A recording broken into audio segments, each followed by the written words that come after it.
Imagine your dog living in a cage the size of a piece of paper.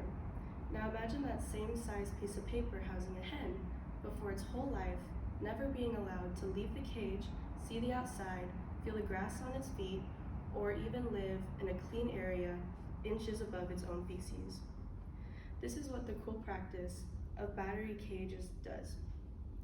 Legislation concerning the well-being of farm animals has been a major focus of animal rights movements recently, especially as it pertains to intensive confinement systems, such as housing egg-laying hens in battery cages. Today, my intention is to persuade Governor Greg Abbott that Texas should ban the usage of battery cages.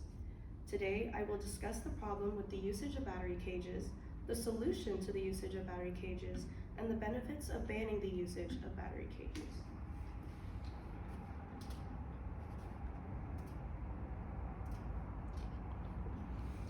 I will first discuss the problem with battery cages. Battery farming is unethical. Would you like to live in less space than a single sheet of letter-sized paper for your entire life? The Humane Society of the United States states that the sizes at which hens live on will be the single-sized sheet of paper for their entire and short life. While designs may differ between countries and individual farms, the general makeup of battery cages are made up of wires on all sides, including the floor, as their waste must fall through the bottom to collect on the troughs made below their cages. Their floors are sloped, as eggs will roll down towards the troughs on the edge of the cage, and then once they are there, they are carried away by a conveyor belt.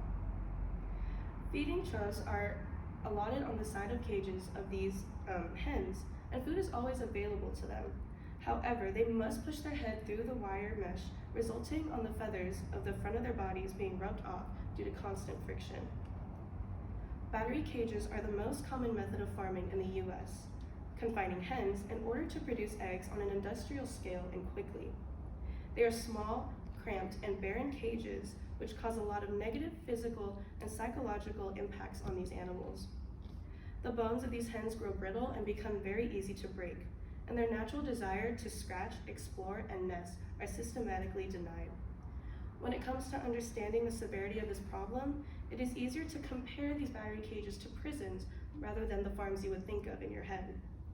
These environments are highly unnatural and unstable for hens, and when they are born, they are even debeaked before being placed into these cages for their duration of their short lives. When this problem is not resolved, disease will spread amongst these hens and therefore spread into the food that we eat, even making us sick.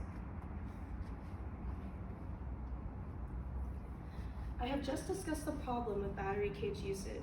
Now I will discuss the solution to banning cages statewide. The solution to completely banning these cages in Texas is most likely to phase it out. At the federal level, there is no legislation prohibiting the use of battery cages. A 2017 United Egg Founders report estimated that 85% of commercial egg production in the US uses battery cages, compared to 90% of battery cage usage globally. Many states have begun passing their own laws to ban this type of confinement, and according to the WBI Studies Repository, the need to phase out these battery cages and replace them with different farming methods is important. These methods include free-range or cage-free raising. Cage-free systems are a small improvement for laying hens, however, they are still not ideal. They walk freely within a barn containing potentially thousands of other birds and are not permitted to go outside ever.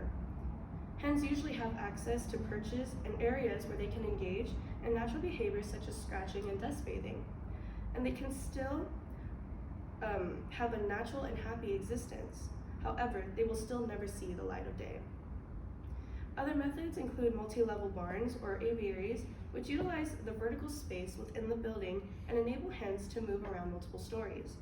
While this is still not ideal, it is a good first transition for farmers looking to utilize the space they already have. Another method is free range, and whether small backyard flocks or large-scale productions utilize this method, it provides both a protected indoor shelter